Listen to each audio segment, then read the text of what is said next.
Hello. I talk so fast that people have said to me, you've got to slow down. And then other people have said to me, oh my God, your energy is phenomenal. So I don't know what to do. Slow down or be myself. But I have a story to tell.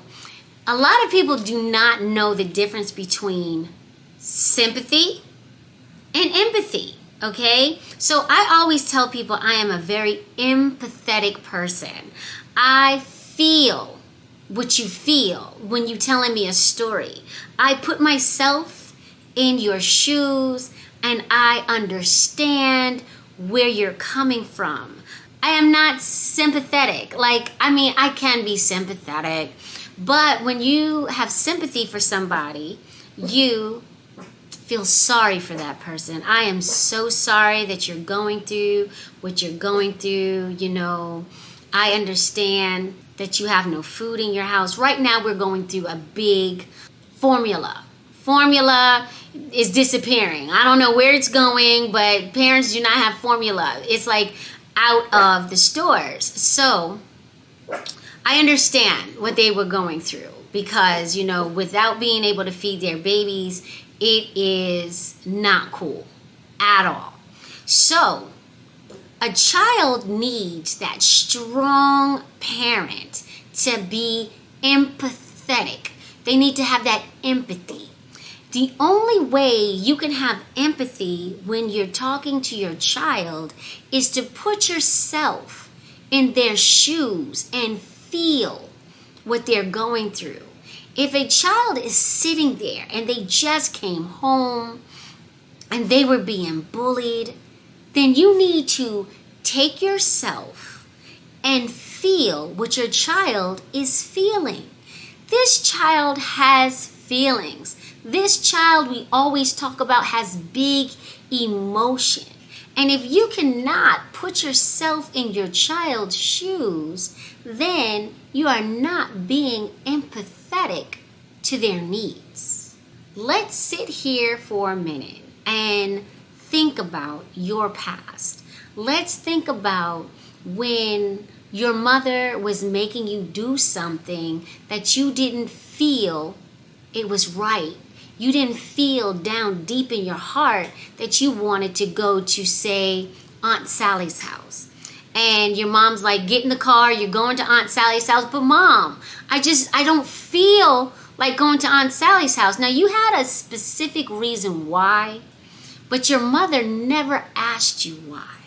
Your mother did not even care whether you wanted to go to Sally's house or not. You was going. Why? Because she was going and you couldn't be left alone. Now, let's take it to another level. You went to school and you was being bullied and no one seemed to ask you how you felt about being bullied or what you was going through when that situation was happening. So that's where I'm going to ask the parents. When you have a child and you're observing that their emotions are changing, their behaviors are changing, and you're thinking, I wonder what is going on with my child. Why are they acting violent? Why are they acting like they don't want to communicate? Why are they so hyper? Why are they so active? And sit down and put yourself in your child's place and you ask the question, so, how was your day today? And you be quiet. And you wait. You do not speak. Silence is something that makes a person uncomfortable. Okay, so they're like now uncomfortable. Mom asked me a question. What should I say? I didn't have a very good day. Oh my God, she's asking me a question. And they begin to speak. Now, whether this is making you feel bubbly inside and making you feel angry inside, and put yourself in their position. They are now confiding in you and trusting that you asked the question because you really wanted to know. I don't give a dang Okay? I don't give a dang if the doorbell rings or your cell phone rings. It's between you and your child. If your cell phone rings, they can wait. If you're expecting a phone call, then don't ask to sit down with your child at that time, okay? But they deserve your attention. They deserve to be heard and to be felt, okay? They want you to feel what they're feeling, what they're going through. So when you make this safe connection, that you can come and talk to me anytime, you need to allow them to come to you. You need to make it happen. So let's start off with a 3-year-old, and you always say, Mommy is always here for you. If you want me to talk to you, or if you want to talk to me, I am always here for you. And you begin to speak to them on their developmental level. That's where, it's great for a parent coach to guide you on those developmental levels, especially if you do not know the developmental level your child is on at that time.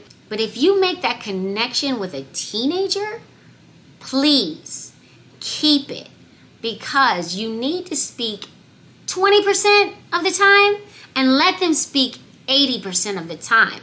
That's where you ask curiosity questions, and that is very important. Your child needs to feel safe, that they can tell you anything, and you will not react in a lashed out way. You will listen, you will become empathetic, and you will say, wow, so how did that make you feel when that happened to you? Now you're asking them about their feeling. So now you become known to how they feel. And if they say, Mom, it made me so sad, I just wanted to cry, and you listen. That is the most important. We don't listen to our children. We just expect them to know that we care.